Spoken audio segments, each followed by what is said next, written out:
Apologies about the break, but we've had some technical issues broadcasting live or recording and then broadcasting, so I apologize. I'm just going back to the question, does knowing the EDSS profile help you clinically?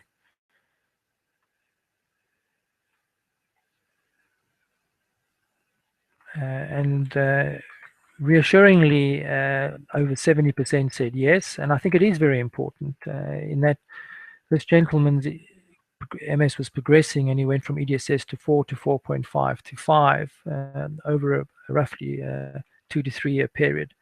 And he was noticing this as his walking distance deteriorated.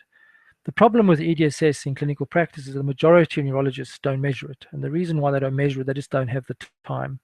To do an EDSS properly, you have to examine somebody in detail and then walk them if they're still mobile for up to 500 meters. And this takes time in a busy clinic. You just can't do it. So to overcome this, we've created an online web-based EDSS calculator that you can log in if you're a person with a disease, fill in a few basic demographic details, and track your disability score over time. We've compared this particular web EDSS with the physician or neurologist measured EDSS, and they correlate very, very well. So I think we think this is a relatively good proxy for measuring your disability. Getting to the real issue with this gentleman who has now inactive secondary progressive disease, inactive in the sense that there's no ongoing relapses, no focal MRI activity in the form of new lesions or gout-enhancing lesions. What can we do to modify his disease? And unfortunately, we do not have any treatments licensed for this phase of the disease. So I'd just like to give you some therapeutic principles underlying a clinical trial that we're doing, and this particular patient was referred to that trial.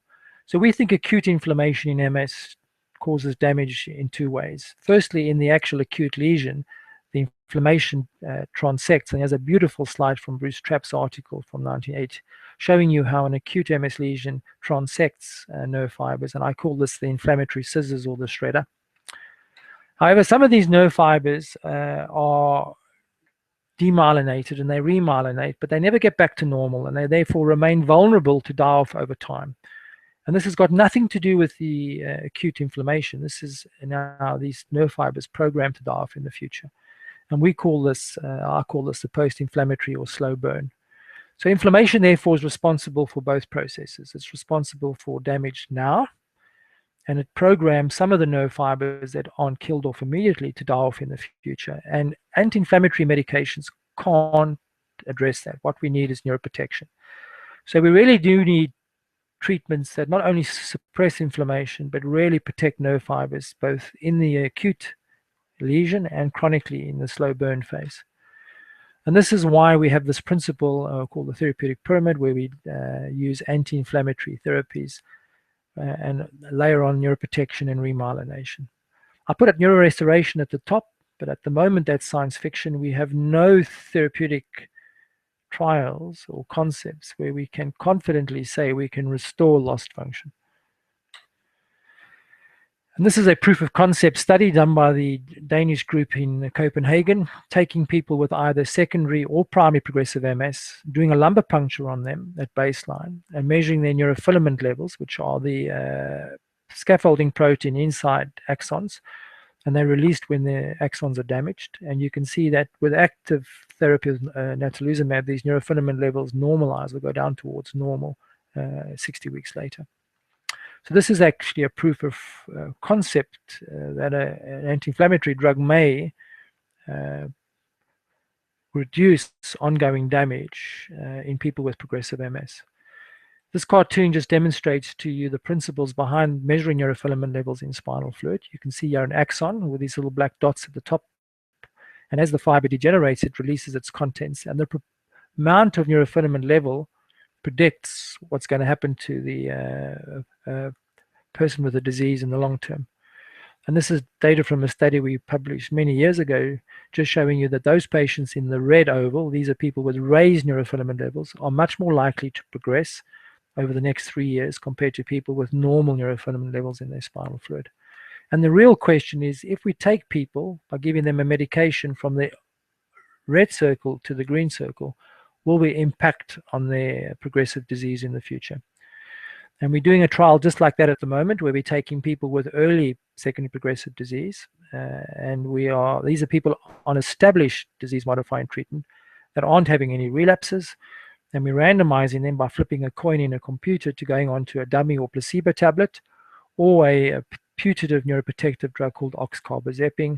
And the aim is to lumbar puncture them across the trial to see if these people on the active therapy have reduced levels and those with the placebo tablet not. And by doing this, we would provide proof of concept data that a neuroprotective added on to an anti-inflammatory therapy can delay or prevent ongoing damage. So this particular patient has been left on his glutathione acetate and has been referred for possible screening and randomization in the Proximus trial. So hopefully we've covered some of the learning objectives. I hope you understand the new classification of MS based on disease activity. So the two broad classifications are those with relapsing or progressive disease, and superimposed on that are those with active or inactive, active meaning relapses and or MRI activity, and those that are progressing, in other words, getting worse, or non-progressing is stable. I hope you've understood the use of prognostic variables. We use these at baseline actually to select patients for more effective therapies. The current management principles of relapsing MS in the modern era, so this is to treat early, as soon as possible after the disease is diagnosed. And if people are on a therapy, you monitor their treatment, and if they have a suboptimal or non-response, you either switch them to a new class of drugs or you escalate them to a more effective therapy. For the use of stopping criteria, so in this particular case, he did not fulfill our criteria for stopping the therapy. But even if he did fulfill our criteria, there's a big debate going on amongst us in the academic environment whether or not we can stop people therapies safely. If these treatments are designed to stop inflammatory events, maybe even if they are needing walking sticks or wheelchairs, maybe stopping their anti-inflammatory will allow them to go on to have relapses. So we don't really, at this point in time, have evidence-based stopping criteria. They're currently just recommendations. I hope I convinced you of the utility of EDSS in clinical practice. Very important to measure progression of the disease. If we don't have that information, sometimes it's very difficult to put patients forward for secondary progressive trials. And also, finally, the therapeutic principles underpinning the treatment of non-relapsing progressive disease. I'm hopefully giving you a flavor for where we're going in the future of combination treatments, anti-inflammatory therapies with add-on neuroprotective, with add-on remyelination. So we have to build this pyramid slowly and surely. And by doing this, we're hopefully going to prevent progressive illness. Thank you very much.